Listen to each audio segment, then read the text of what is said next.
마가복음 강의 36번째 시간으로 보기를 원하나이다 라는 제목으로 말씀을 보겠습니다. 마가가 아주 관심 있게 기록하고 있는 주제는 제자도입니다.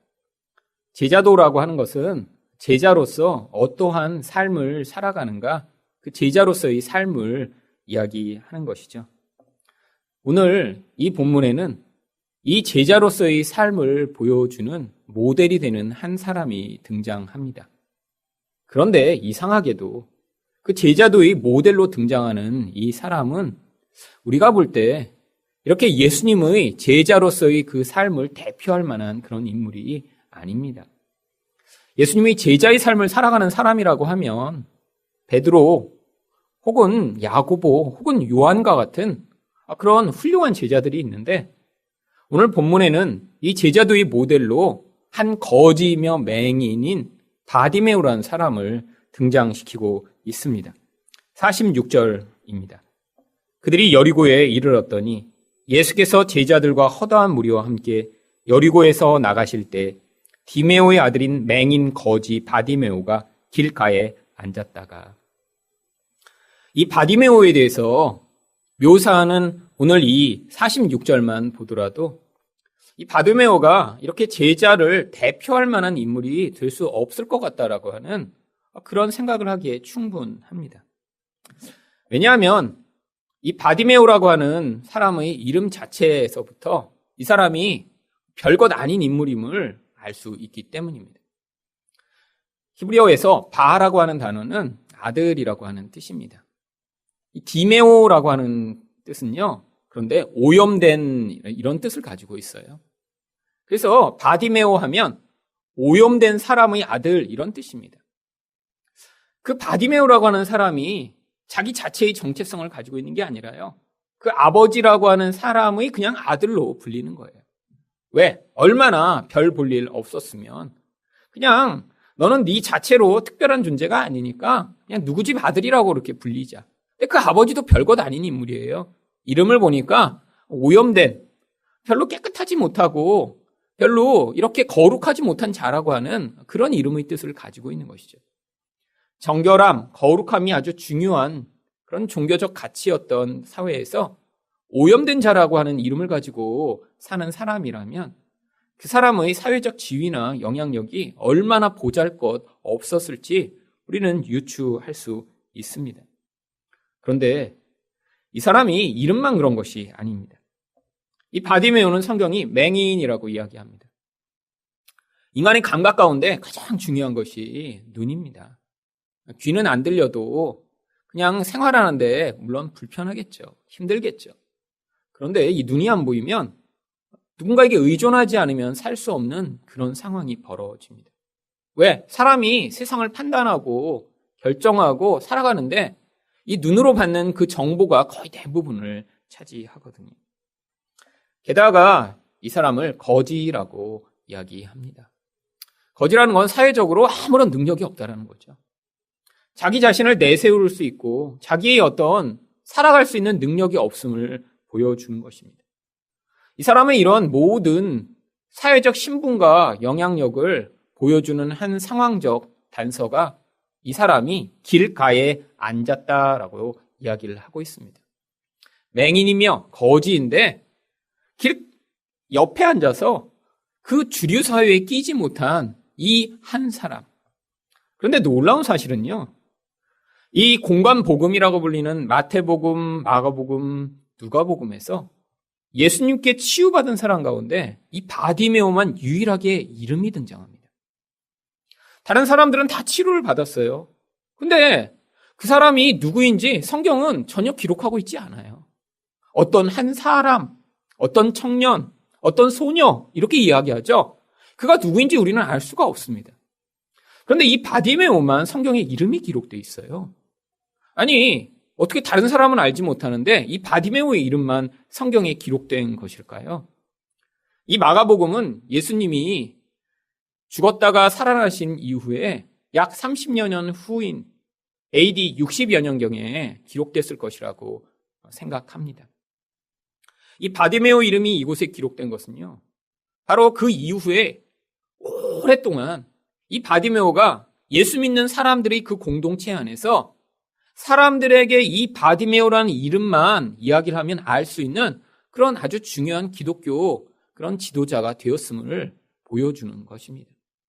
다른 사람들은 이렇게 기적 가운데 치료를 받았지만 다 예수님을 떠나고 따르지 않았지만 이 바디메오는 그 이후 수십 년 동안 여전히 이 마가, 베드로 이런 예수님의 제자들과 함께 교제하며 예수님을 여전히 따르고 있었기 때문에 이 성경을 기록하고 있던 마가가 그 이름을 정확하게 기억하며 그때 그 사건이 바로 그 바디메오지라고 이곳에 그 이름을 기록한 것이죠. 오늘 성경에도 그 단서가 나옵니다. 52절 하반절에 보시면 그가 보게 된 이후에 어떤 일이 벌어졌는지 이렇게 이야기합니다. 그가 곧 보게 되어 예수를 길에서 따르니라. 예전에는 예수님이 없던 시절에는 예수님을 알기 전에는 맹인인 채로 길 밖에 있었는데 이제는 길 가운데서 예수를 따라 걸어가는 이 바디메오의 모습을 이야기를 하고 있습니다. 바로 그래서 이 바디메오가 예수님을 따라간 제자의 삶을 모형적으로 보여주는 인물이라고 하는 것이죠. 그렇다면 제자의 길을 걷기 위한 조건은 무엇인가요? 첫 번째로 절박함입니다. 47절 말씀을 보겠습니다. 나사렛 예수시란 말을 듣고 소리질러 이르되 다윗의 자손 예수여 나를 불쌍히 여기소서 하거늘. 바디메오는 길 옆에서 사람들이 지나갈 때 거기에 손을 벌려 사람들이 주는 그 동전을 받아 생활을 하는 그런 거지였습니다. 눈이 보이지 않으니까 밖에 어떤 상황이 벌어지는지 잘 알지 못해요. 그런데 소리를 들었습니다. 나사렛 예수라는 소리를 들었어요. 그런데 이 나사렛 예수라는 그 예수님에 대한 이 명칭이 이스라엘 백성들 가운데는 아주 좋은 그런 멋진 이름으로 불리던 이름이 아니었습니다.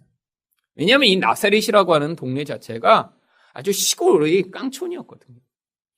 예루살렘 예수, 혹시 이렇게 예수님의 그런 출신을 붙여서 예수님을 이야기하고 있었다면 예수님은 굉장히 대단한 분으로 이렇게 사람들이 인정할 만한 조건이 되겠지만 아주 시골에 있는 출신의 그런 예수라는 그런 분? 별것 아니야 라고 생각할 수 있는 그런 존재죠. 그렇기 때문에 요한복음 1장 46절에서 빌립이 나다나엘에게 나사렛 예수라는 분이 있는데 이분이 우리가 찾던 메시아인 것 같아.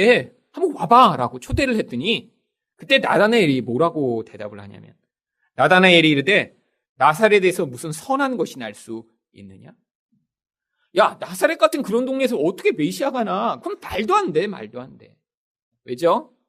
그 지역의 환경과 그 지역의 모습이 그 사람이 어떤 사람이냐를 결정하기 때문이죠. 예수님이 그런 시골 깡촌에서 자라셨고 거기에서 생활하셨다면 예수님은 절대로 우리를 구원할 만한, 이 민족을 구원할 만한 그런 분은 아니라라고 하는 것입니다. 그런데 바디메오에게는 그렇지 않았습니다. 그 나사렛이라는 곳에 예수님이 그곳에서 나오셨지만 그를 또 뭐라고 부르냐면 다윗의 자손 예수라고 부릅니다. 다윗의 자손이라는 게 무엇이죠? 바로 구약 성경이 계속해서 예언하고 있던 앞으로 너희가 그 어두움 가운데 빛을 볼 날이 있을 것이다. 종되었던 자들이 자유케 될 날이 올 것이며 압제받던 자들이 풀려나 그 안식을 누릴 날이 올 것이다라고 하는 그 예언의 메시지가 바로 다윗의 자손으로 말미암아 이루어질 것, 그것이 바로 구약 성경에 예언되어 있었는데 바로 그 나사렛 출신 예수가 구약이 예언하던 바로 그 메시아이심을 지금 고백하고 있는 것입니다. 요한복음 7장 42절에 보시면 성경에 이르기를 그리스도는 다윗의 씨로 또 다윗이 살던 마을 베들레헴에서 나오리라 하지 아니하였느냐. 다윗의 자손이 바로 이렇게 사람들이 기대하던 메시아라고 하는 것이죠. 그런데 이 나사렛과 또 이 다윗의 자손 예수를 연결하여 바로 그분이 나를 구원하실 분이다라고 이런 믿음을 갖게 되는 것. 이것이 바로 이 바디메오에게 있던 절박함의 결과로 나타난 것입니다. 여러분, 병원에 가보면 다양한 병에 걸린 분들이 많이 계십니다. 그런데 감기나 코가 좀 막혀서 병원에 온 분들은 그렇게 절박함을 갖고 있지 않아요.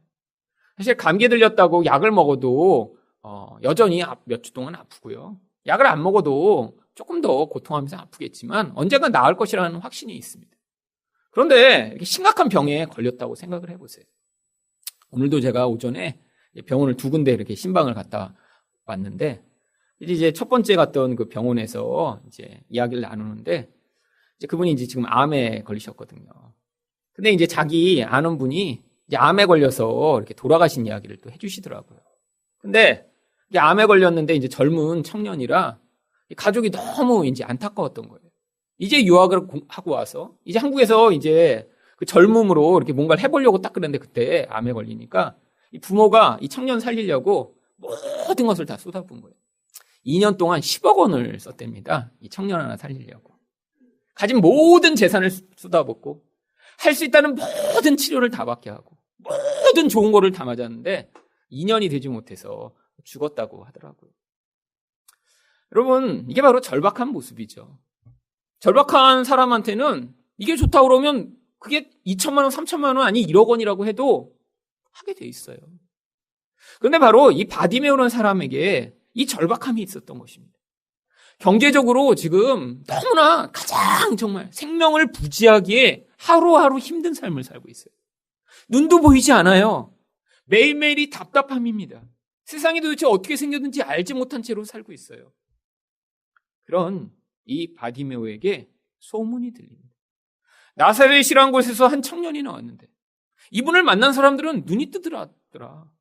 아니, 문둥병자도로 나은 사람이 있대. 귀가 안 들리던 사람도 귀가 들린대. 절름발이도 뛰게 되는 거 본 사람이 있대더라. 어떤 사람들은 에이, 거짓말 마. 어떻게 그런 일이 벌어지겠어? 라고 했던 사람들도 있지만 그 절박한 바디메오는 그 이야기를 듣자 그분이 메시아구나. 메시아가 오시면 눈먼 자들이 뜨게 될 것이라고 약속이 있었는데 내가 그 약속을 평생 기다려왔는데 바로 이분이 그 메시아겠구나라는 그 마음이 영혼의 깊은 데서부터 생겼던 것입니다. 바디메오가 예수님이 바로 그 메시아라는 사실을 마음에 확신하자 48절에서 이렇게 예수님에게 자기를 불쌍히 여겨달라고 반응하자 48절에 사람들이 이렇게 반응합니다. 많은 사람이 꾸짖어 잠잠하라 하되 그가 더욱 크게 소리질러 이르되 다윗의 자손이여 나를 불쌍히 여기소서 하는지라. 여러분, 예수님께 나아가는데 사실 많은 방해가 있습니다. 여러분, 예수님께 나아가는데 쉬운가요? 여러분, 기도하려고 하는데 막 기도 처음 이렇게 하려고 할 때부터 막 기도가 쫙 돼서 한 번에 한 3시간쯤 했더니 아이고, 기도 참 쉽네. 이런 경우 없습니다. 예수 믿지 않던 사람이 교회에 나오려고 하면요, 방해가 심해요. 영적으로 성장하지 않는 채로 있을 때는 방해가 없는데 뭔가 영적으로 성장하며 하나님과 관계를 맺으려고 하면 사방에서 방해가 달려들기 시작합니다. 이게 영적 현실이며 세상 가운데 우리가 살아가는 현실이에요. 여러분, 이 바디메오가 예수를 찾는데 사람들이 그를 방해하는 거예요. 그렇게 하지 말라고, 시끄럽다고, 너 같은 거지가 어떻게 지금 그 유명한 예수에게 너 자신을 다가갈 수 있겠느냐고. 하지만 절박한 바디메오는 사람들이 그러한 방해가 그게 아무런 방해가 되지 못합니다. 사람들이 하지 말라고 하는데 더 크게 소리 지르는 거예요. 더 크게. 여러분, 이게 바로 절박한 자가 예수를 찾을 때 나타나는 반응이죠. 여러분, 우리가 절박하지 않으면요, 물론 예수도 찾습니다. 와서 기도도 해봐요. 하나님 해봤는데 여러분, 이렇게 기도 한 번 하니까 하나님이 그래 하고 응답하시는 경우가 없습니다. 하나님 하고 불렀는데 하나님이 조용하세요. 그럼 별로 절박하지 않은 사람은 어떡합니까? 그래, 맞았어. 하나님은 내 기도에는 응답 안 하셔. 그리고 가서 원래 자기가 찾던 다른 도움의 수단을 찾기 시작합니다. 근데 전화해보고요, 많은 사람 조언을 듣고요, 다른 사람이 이렇게 하자고 그러면 그렇게 따라가고요. 그게 인간의 기본적인 성향이죠. 그런데 그건 이미 다 해봤어요. 사람의 도움을 다 찾아봤어요. 사람에게 의존도 해봤어요. 그런데 거기서 해결책이 없을 때 그때 무엇을 합니까? 예수를 소리질러 찾는 일들이 하나님의 백성 가운데 나타나기 시작합니다. 미국에서 여러 가지 어려움들이 있었습니다. 그런데 가장 어려운 게 뭔가 보니까 뭔가 이렇게 어려운 상황들이 생길 때 주변에서 도울 사람들이 없는 거예요. 어려운 상황이 생겼는데 누군가 그래도 아버지나 어머니나 아니 가까운 사람들이 옆에 있어서 좀 공감 좀 해주고 도움의 말도 좀 해주고 그때 내가 너를 이렇게 기도한다라고 함께 좀 해주면 그러면 그 어려운 상황에서 조금이라도 힘을 낼 수 있겠는데 미국에서 이렇게 어려운 상황 가운데 처했는데 그 상황을 누군가와 같이 할 수가 없는 거예요. 우리가 가진 능력과 힘으로는 그 어려운 상황을 벗어날 수가 없는 것입니다. 그래서 너무 힘들고 어려워서 가끔씩 이제 한국에 부모님이나 이렇게 전화를 합니다. 그러면 부모님들이 너무 걱정을 하시잖아요, 또. 그러니까 너무 또 걱정을 하시니까 또 미국에서 이렇게 우리가 어렵고 힘들다는 상황을 또 다 얘기를 할 수가 없는 거예요. 주변 사람과도 아무도 나눌 수 없습니다. 주변에서 아무런 도움을 찾을 수도 없어요. 어려움이라는 게 근데 꼭 어떻게 생기죠? 꼭 우리가 가진 어떠한 걸로도 그걸 해결할 수 없는 방식으로 꼭 생겨요. 여러분, 근데 그때 할 수 있는 것이 하나밖에 없더군요. 하나님을 향해 부르짖는 일밖에 할 수 있는 것이 없었습니다. 근데 부르짖었다고 당장 문제가 해결되면 좋겠는데 잘 해결되지 않으니까. 더 크게 부르짖고 더 오래 부르짖고 더 세게 부르짖으며 하나님을 찾는 일이 그것이 그 과정 가운데 있었던 일이었습니다. 물론 제가 생각한 대로 하나님이 빨리 응답하시지 않았지만 그렇게 하나님을 찾고 부르짖는 과정을 통해 진짜 내 영혼 안에 하나님을 신뢰하지 못하던 그 불신앙의 모습들이 드러나기 시작했고요. 그렇게 하나님 앞에 부르짖는다고 하지만 여전히 믿음이 없어 늘 불안해하며 초조해하던 그런 모습들이 나타나기 시작했고요. 그리고 내가 이만큼 부르짖었는데도 왜 하나님이 응답하시지 않아? 라고 나중에는 내가 나의 때와 모든 상황을 정해놓고 나애가 원하는 방식대로 하나님이 일하시지 않을 때 하나님을 향해 분노를 쏟아내는 저희 모습을 보게 되었고요. 이런 모든 과정들을 지나가며 하나님이 누구신가 그리고 나란 존재가 어떠한 존재인가를 그 과정을 통해 깊이 깨닫게 되었습니다. 아무도 돕지 못하는 그런 외로움의 과정이 아니었으면 깨닫지 못했을 과정이었죠. 그런데 이렇게 절박하게 예수를 찾았더니 그런 상황에서 예수님이 개입해 오십니다. 바로 이런 우리가 절박할 때 하나님밖에 의존할 수밖에 없는 이러한 마음의 태도를 성경은 가난한 마음이라고 이야기를 합니다. 마태복음 5장 3절을 보시면 심령이 가난한 자는 복이 있나니 천국이 그들의 것이며 여기 나와 있는 이 가난하다라고 하는 것은 다른 의존의 수단이 하나도 없는 것을 이야기합니다. 그래서 여기 있는 이 가난하다라고 하는 프토코스라는 헬라어를 성경의 다른 곳에서는 거지라고 번역하기도 합니다. 바로 이 바디메오가 어떠한 존재죠? 바로 가난한 자예요. 근데 그 가난함이 그냥 어느 정도 살 수 있는 수준의 가난함이 아니라 예수라는 존재를 의존하지 않으면 살 수 없는 그 거지와 같은 상태인 거예요. 그래서 여기에 가난한 자라고 번역된 이 똑같은 단어가 누가복음 16장 20절에서는 나사로라고 이야기하는 거지를 묘사할 때 사용됩니다. 그런데 나사로라 이름하는 한 거지가 이 거지가 바로 프토코스 가난한 자인 거예요. 그런데 그 사람을 뭐라고 얘기합니까? 헌데투성이로 그의 대문 앞에 버려진 채. 여러분 이 나사로의 상황을 묘사하는데 이 나사로가 온몸이 다 헐었다라고 얘기합니다. 이 몸이 한 것은 단순히 지금 아토피를 걸린 것 같은 모습이 아니라 이 종교적으로 정결함을 중요하게 여기는 유대인 사이에서는 아주 천대받고 하나님조차도 그를 부정한 자로 여기셔서 그를 버리셨을 것이라고 사람들이 추측하는 그런 버림받은 자와 같은 거예요. 도저히 그 종교적인 사회에서는 저 사람은 절대로 하나님 나라에 갈 수 없어. 저 사람은 하나님이 버리셨을 거야. 그러니까 온몸이 저렇게 악창이 나서 고통하고 있지라고 생각하는 그런 존재인 거예요. 그런데 성경은 어떠한 반전을 이야기합니까? 22절입니다. 이에 그 거지가 죽어 천사들에게 받들려 아브라함의 품에 들어가고 부자도 죽어 장사되매. 유대인들은 부자는 하나님의 복을 받은 자라고 생각했습니다. 이렇게 온몸이 문둥병이나 욕창이나 악창에 걸린 자는 하나님이 저주를 받은 자라고 생각을 했어요. 그런데 죽고 났더니 정반대의 일이 나타난 거예요.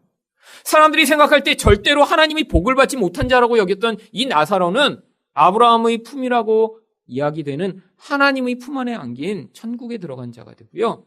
반대로 이 땅에서 부자로 호의호식하며 살던 이 사람은 지옥에 들어간 그런 결국이 벌어집니다.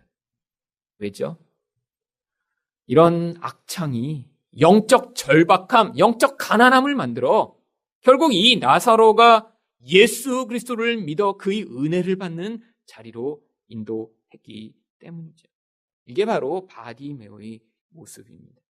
그러니까 예수님이 49절과 50절에서 이 바디메오를 부르십니다. 예수께서 머물러 서서 그를 부르라 하시니 그들이 그 맹인을 부르며 이르되 안심하고 일어나라. 그가 너를 부르신다 하매 맹인이 겉옷을 내버리고 뛰어 일어나 예수께 나아오거늘.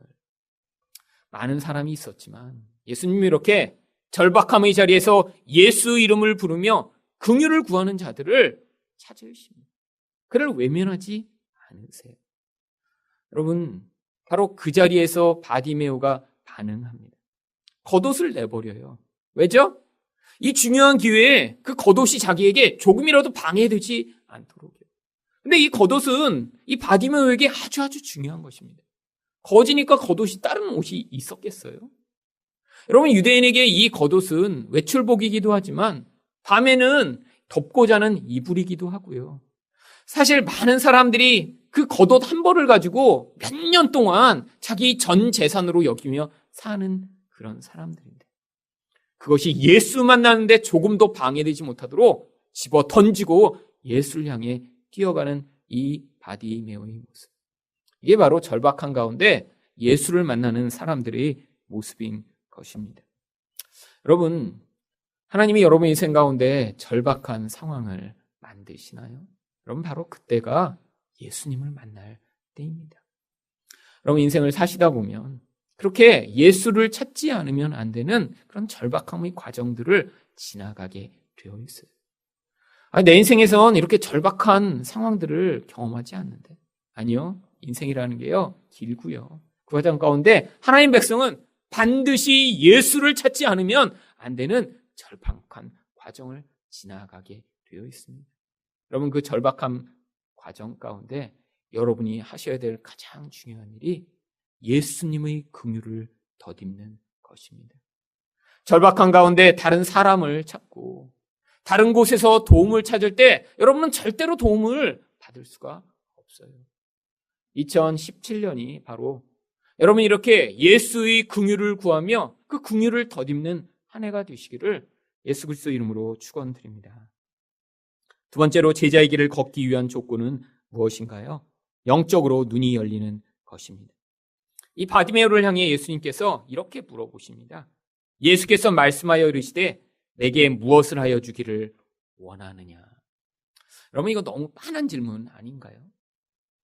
여러분, 이렇게 눈이 안 보여서 지금 예수를 그렇게 목청 높여 부르던 이 바디메오가 다른 거를 구할 것이라고 예수님이 생각하셨을까요? 아니요. 이 질문은 이 바디메오에게만 물어보시는 질문이 아닙니다. 바로 우리들에게도 똑같은 질문을 물어보시고 계신 거예요. 왜죠? 많은 사람들이 예수 앞에 와서 뭔가를 구해요. 그런데 예수님이 진짜 주시고 싶은 것, 예수님이 진짜 주실 수 있는 것을 구하는 것이 아니라 바로 우리가 잘못된 것을 구하기 때문에 거기서 문제가 생기는 거예요. 예수님이 이런 똑같은 질문을 예수님이 제자들에게 바로 앞에서 하셨습니다. 마가복음 10장 36절에서 야고보와 요한이 예수님께 찾아와 우리에게 우리가 간구하는 것을 주세요라고 요청했을 때 예수님이 그때 뭐라고 말씀하시죠? 이르시되 너희에게 무엇을 하여 주기를 원하느냐. 여러분, 야고보와 요한은 이 예수님의 질문 앞에 잘못된 답을 했습니다. 그런데 예수님이 진짜 원하셨던 답을 이 바디메오가 합니다. 51절 하반절입니다. 맹인이 이르되 선생님이여 보기를 원하나이다.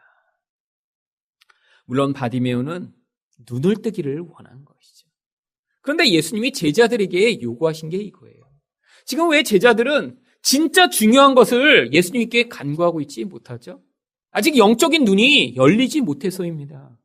영적인 눈이 열려야 진짜 좋은 것을 보고 그 좋은 것을 하나님께 간구하고 그 좋은 것을 얻어낼 수 있는데 그 영적인 눈이 열리지 못하니까 육적인 눈에 사로잡혀 예수님이 주시길 원하지 않는 것, 아니 우리가 아무리 간구해도 주시지 않는 것만을 잘못 구하고 있기 쉽기 때문이죠.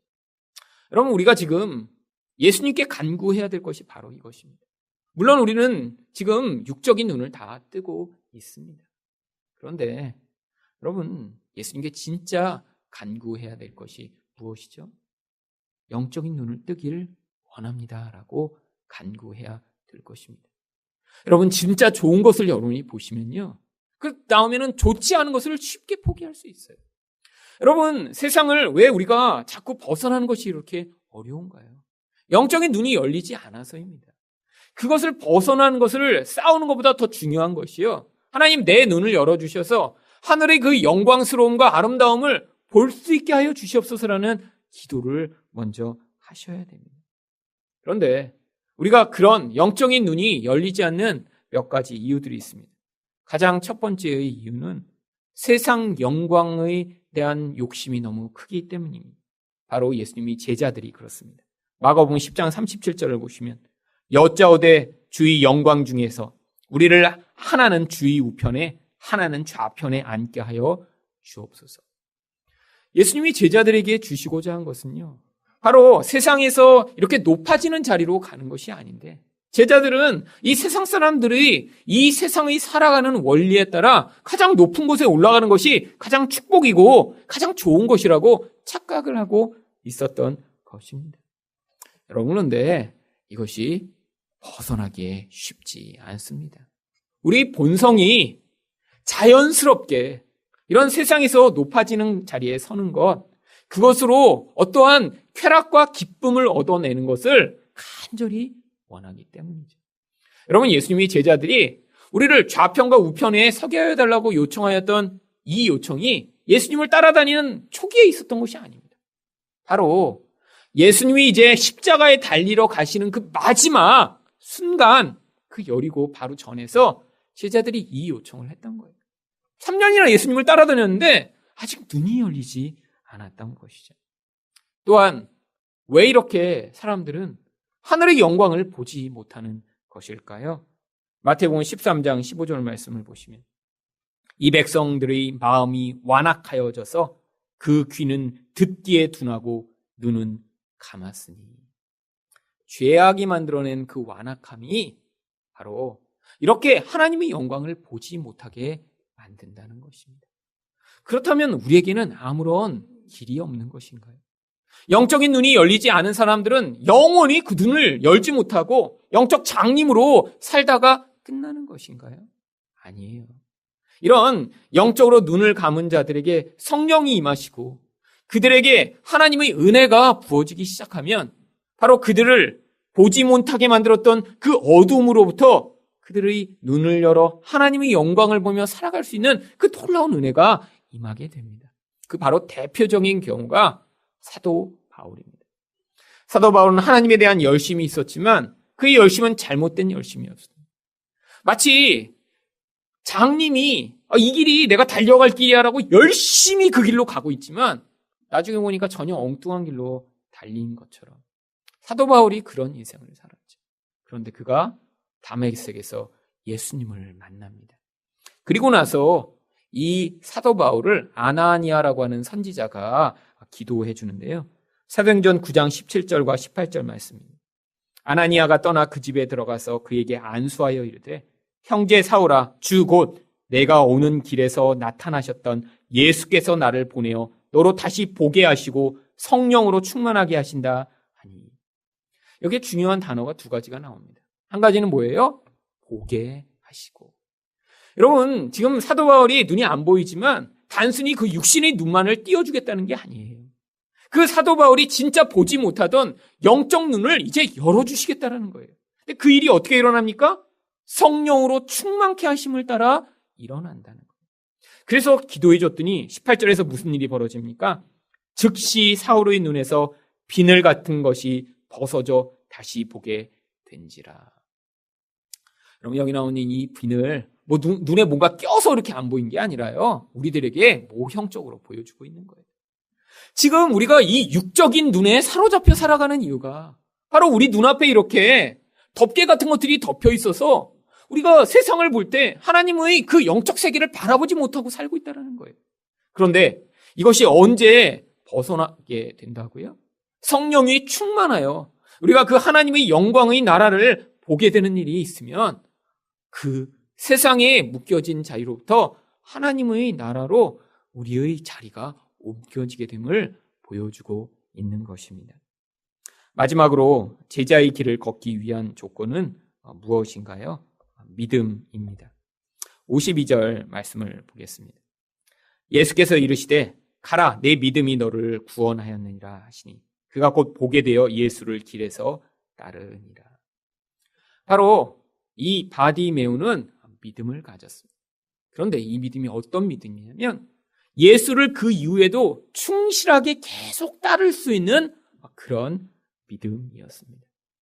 그래서 그가 바로 예수를 길에서 계속 따르는데 거기서만 따르고 만 것이 아니라 그 이후에도 30년, 40년 동안 예수를 계속 따르다가 성경에 이렇게 이름이 기록된 한 사람, 예수님을 계속해서 따랐던 그런 사람의 모델로 등장하고 있는 것입니다.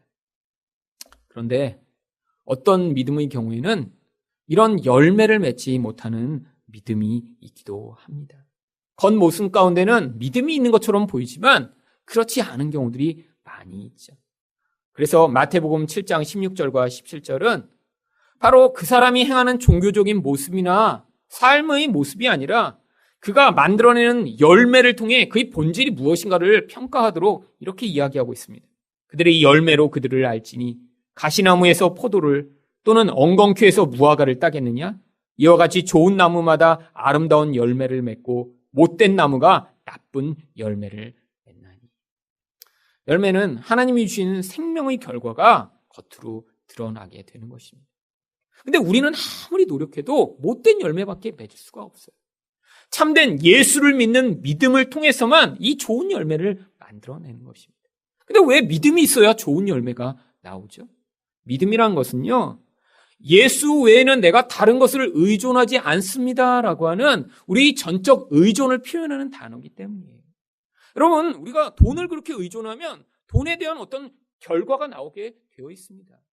사람을 의존하면요, 그 사람을 믿고 의존한 그 결과가 반드시 나타나게 되어 있죠. 그런데 예수를 믿고 의지하면 그 결과가 반드시 나타나는데 그것이 좋은 열매로 나타나게 된다는 거예요.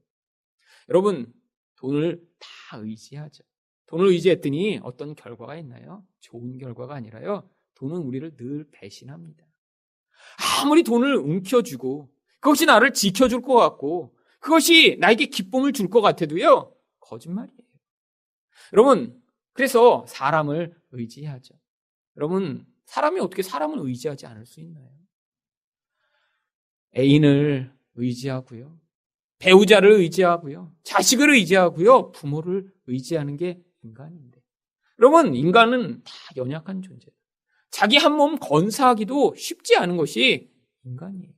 그런데 어떻게 다른 사람을 온전하게 사랑하며 붙들어줄 수 있나요? 그래서 사람을 의지해도요, 반드시 실망하게 되어 있습니다. 그러니까 돈을 의지하던 사람을 의지하던 이렇게 온전하지 못한 것들을 의지한 사람들은요, 그것들이 실패함으로 말미암는 그 고통과 분노와 절망을 인생 가운데 경험하게 되어 있죠. 이게 바로 못된 열매인 거예요.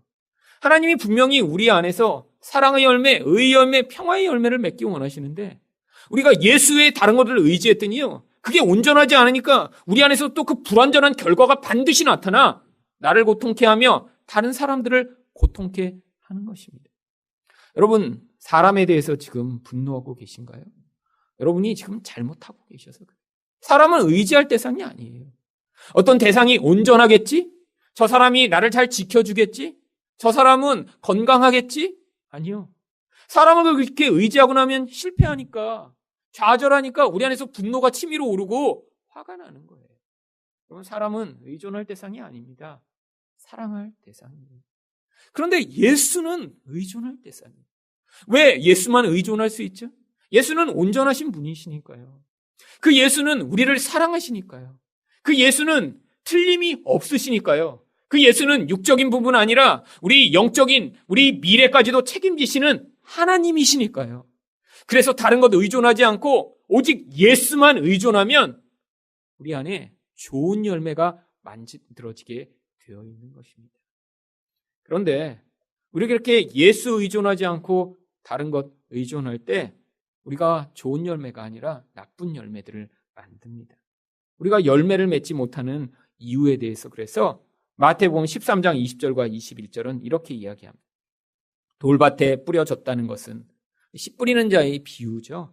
씨가 뿌려졌는데 열매 맺지 못하는 그런 씨가 있다는 거예요. 돌밭에 뿌려졌다는 것은 말씀을 듣고 즉시 기쁨으로 받되. 여러분, 이런 경우 많이 있죠.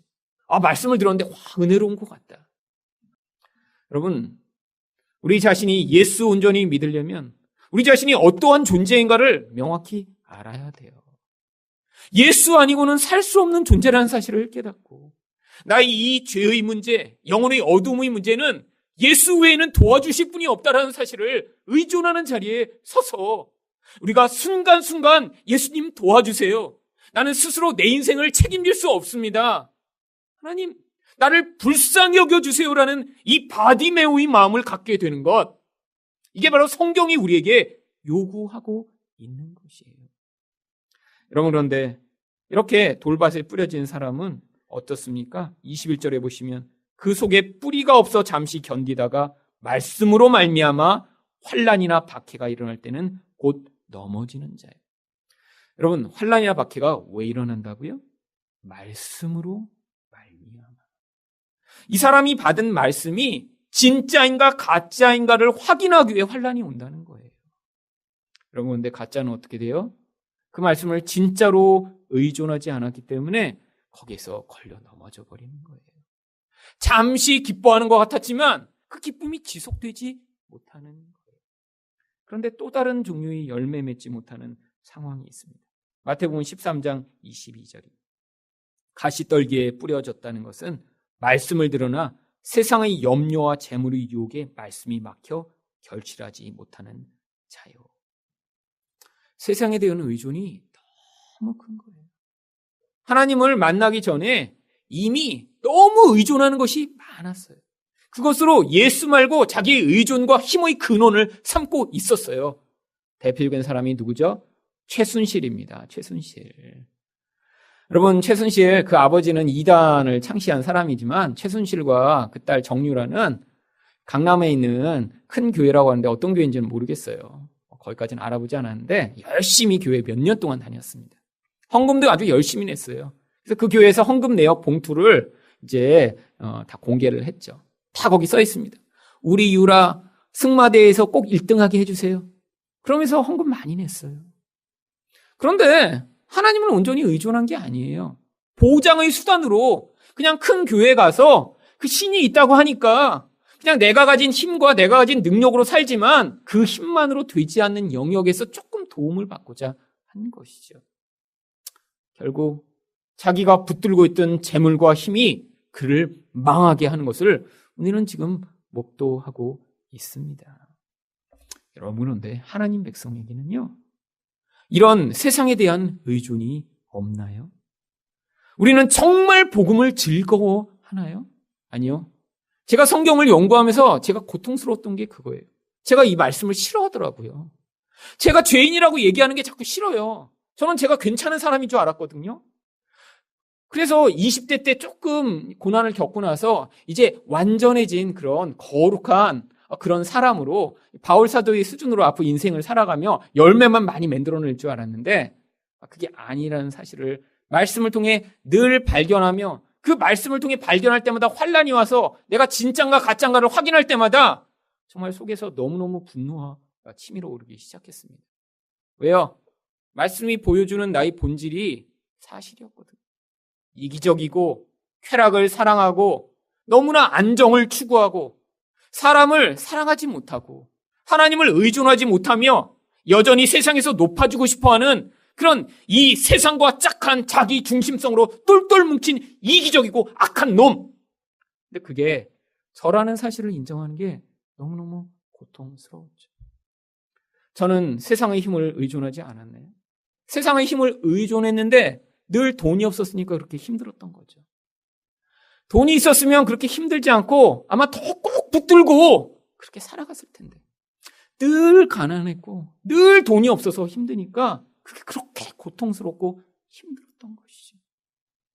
여러분, 저도 똑같은 자였는데 근데 하나님이요. 하나님 백성의 인생은 그대로 두시지 않는다는 것이에요.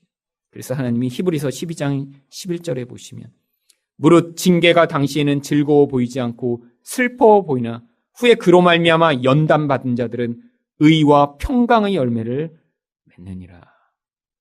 하나님이 하나님의 택하신 자들에게는 징계를 허락하신다는 것입니다. 여러분, 그 과정을 지날 때는 고통스럽지만요. 그게 열매를 만들어낸다는 거예요. 예수를 의존한 자들에게만 나타나는 열매, 의의 열매, 평강의 열매가 만들어지는 것이죠. 의라는 것이 무엇인가요? 온전한 관계를 이루는 자들에게 주어지는 자격입니다. 여러분, 세상에서 우리가 진짜 고통스러운 이유는요, 그 온전한 관계를 이룰 능력이 없어서 그런 거예요. 하나님과도 온전한 관계를 맺지 못하니까 늘 고통스럽고, 다른 사람과도 온전한 관계를 맺지 못해 늘 삐그덕거리고 늘 문제가 생기고, 그러니까 고통스럽고, 자기 자신에 대해서 늘 불만족하고 늘 비교하고 늘 낙심하며 살아가니까 그렇게 인생이 고통스러운데, 하나님이 예수 온전히 믿는 자 만들어 우리 안에서 온전한 관계를 이룬 자 만들어내시겠다는 거예요. 뭐가 평강의 열매인가요? 여러분, 이 평강이라고 하는 이 샬롬이라고 하는 단어는 원래 완전한이라는 뜻에서 나온 것입니다. 어떤 존재가 있는데 완전한 거예요. 근데 그 완전한 존재가 그 완전한 능력과 힘으로 어떤 대상을 붙들고 있을 때 그때 평화롭다라고 이야기하는 것입니다. 여러분, 그래서 전쟁의 상황에서도 아주 완전한 강력한 그런 성 안에 이렇게 보호받고 있으면 그때 평안할 수 있는 거예요. 그게 바로 평화라는 뜻입니다. 그런데 그 완전을 얻기 위해 꼭 필요한 것이 무엇이냐면 다 포기하고 우리를 지켜주시겠다고 하는 분, 우리를 붙들겠다고 하는 분을 꼭 붙드는 거예요. 여러분, 이렇게 스케이트를 탈 때 내가 막 한다고 그러고 힘을 주면 처음에 잘 못 배웁니다. 누군가 이렇게 가르쳐 준다 그러면 자기 힘을 쫙 빼고 있어야 돼요. 그리고 그 사람이 이끄는 대로 이렇게 가야 스케이트를 배우는데, 그 사람에게 맡기지 않고 나 혼자 내 힘으로 가려고 그러면 서로 힘이 어긋나니까 배울 수가 없는 거죠. 여러분, 우리 인생이 평화를 누리는 길도 그거예요. 근데 우리는 늘 뭐 하고 싶습니까? 우리가 하나님 노릇하고 싶어요. 내 인생에 내가 세우는 나의 계획이 있어요. 내가 이렇게 살았으면 좋겠고, 이 정도 그런 지위를 얻었으면 좋겠고, 내 인생은 이 정도의 모습을 갖추어졌으면 좋겠고, 이런 과정을 지나갔으면 좋겠다라는 나의 인생의 나의 계획을 내가 세우고 내가 하나님 노릇하려고 하니까 온전한 의존이 이루어지지 않으면서 평화가 아닌 갈등과 고통이 나타나는 것이죠. 이 평화도 우리가 다 포기하고 예수 의존할 때 주어지는 것입니다. 여러분, 그래서 이 제자들에게는 어떠한 것이 약속되어 있나요? 사도행전 14장 22절입니다. 제자들의 마음을 굳게 하여 이 믿음에 머물러 있으라 권하고. 바울 사도가 자기 제자들 향해 이런 권유를 하고 있어요.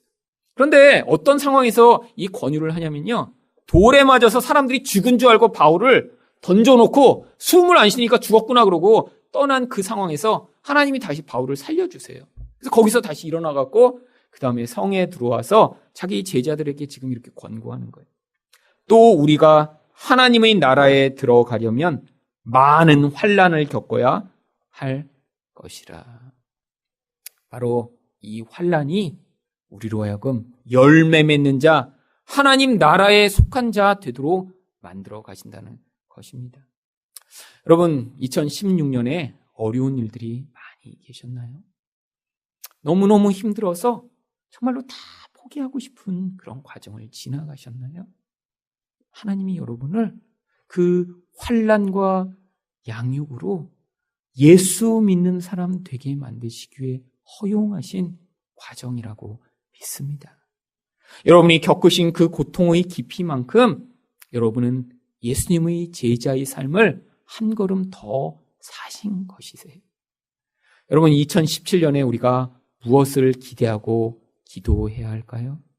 예수님 환난을 지나가지만 이 과정을 통해 제 안에 예수 온전히 의존하여 이렇게 열매 맺는 제자, 예수님이 원하시는 그 제자의 삶을 살아가는 자 되게 하여 주시옵소서라는 그런 기도를 하셔야 될 것입니다.